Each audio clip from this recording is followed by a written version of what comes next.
जय माता दी मित्रों, मैं सिमरू माता शारदा बैठे जीवा आए, कार्तिक मास की कथा सुने मन कमल हर्षाए। मित्रों, आज हम कार्तिक मास कथा अध्याय 1 सुनने जा रहे हैं। नैमिषारण्य तीर्थ में श्री सूत जी ने 88,000 सनकादिक ऋषियों से कहा, अब मैं आपको कार्तिक मास की कथा विस्तार पूर्वक सुनाता हूँ, जिसका श्रवण करने से मनुष्य के सभी पाप नष्ट हो जाते हैं और अंत समय में वैकुंठ धाम की प्राप्ति होती है। श्री सूत जी ने कहा, श्री कृष्ण जी से अनुमति लेकर देवर्षि नारद के चले जाने के पश्चात सत्यभामा प्रसन्न होकर भगवान कृष्ण से बोली, हे प्रभु, मैं धन्य हुई, मेरा जन्म सफल हुआ। मुझ जैसी त्रैलोक्य सुंदरी के जन्मदाता भी धन्य हैं, जो आपकी 16,000 स्त्रियों के बीच में आपकी परम प्यारी पत्नी बनी।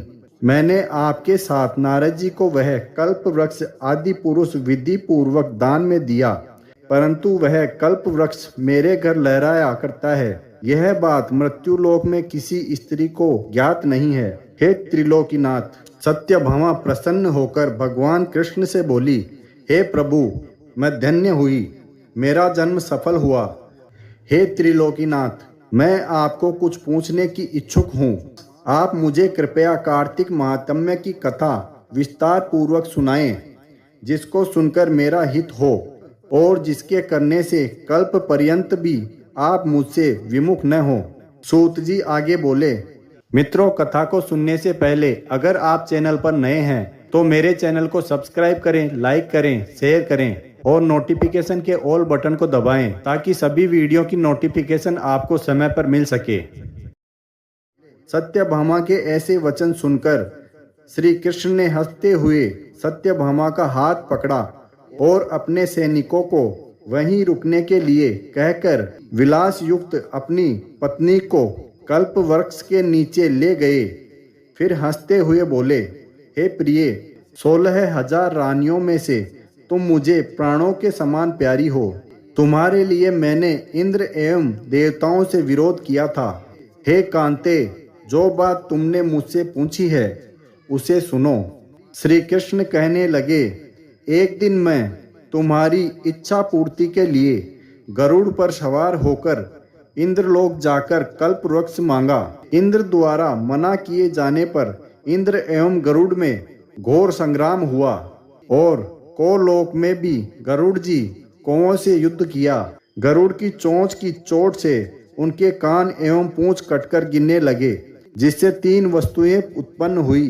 कान से तंबाकू, पूंछ से गोभी और रक्त से मेहंदी बनी। इन तीनों का प्रयोग करने वाले को मोक्ष नहीं मिलता। तब कौओं ने भी क्रोधित होकर गरुड़ पर वार किया, जिससे उनके 3 पंख टूटकर गिर गए।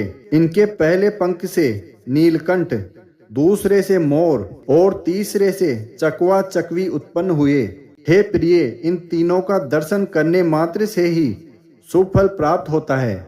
यह सुनकर सत्यभामा ने कहा, हे प्रभु, कृपया मुझे मेरे पूर्व जन्मों के विषय में बताइए कि मैंने पूर्व जन्म में कौन कौन से दान, व्रत एवं जप नहीं किए हैं। मेरा स्वभाव कैसा था, मेरे जन्मदाता कौन थे और मुझे मृत्युलोक में जन्म क्यों लेना पड़ा।